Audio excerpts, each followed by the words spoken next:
Sa sumunod na bahay, mas maraming ibon ang nakita kong nakakulong. Ganitong klaseng ibon ay dapat sa ilang, hindi kinukulong. Baka pwede namin ma-request yun sa inyo. Aakit kami ng bundok mapakawala na namin. Ay, sir. Ayos po. Naku, maraming salamat po. Actual, sir, nung tanang buhay ko, ngayon lang ako nakita ang ganyang ibon nito eh. O, ilan to? 1, 2, 3, 4, 5, 6. Sinong bagyo na kuha lang nila, talaga yung basang-basa, talagang parang mamamatay talaga.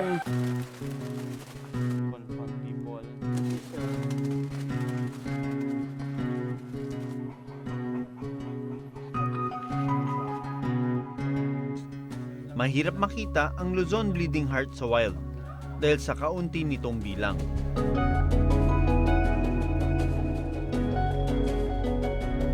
Pero napadpad kami sa isang bahay na may hindi bababa sa 10 bleeding heart.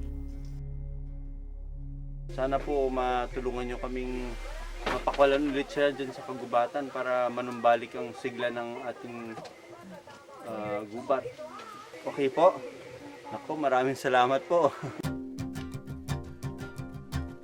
Kusang loob nilang binigay sa atin yung mga ibon na ito para pakawalan ulit. Okay mga bata, alam niyo itong mga ibon nito sa Pilipinas lang ito nakikita.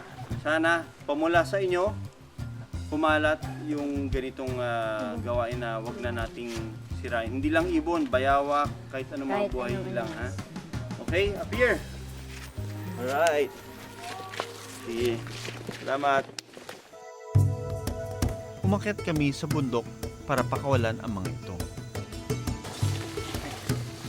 This looks like a good spot. Medyo maganda yung ground forest na, no? Ito natin pakawalan.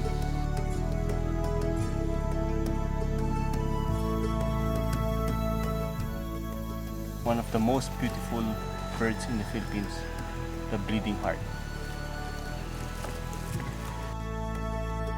Kung nahuli na hindi sinasadya na, o may sakit na nakita na lang na nandun sa daan na hindi nalulunipad, ipagbigay alam agad sa DNR.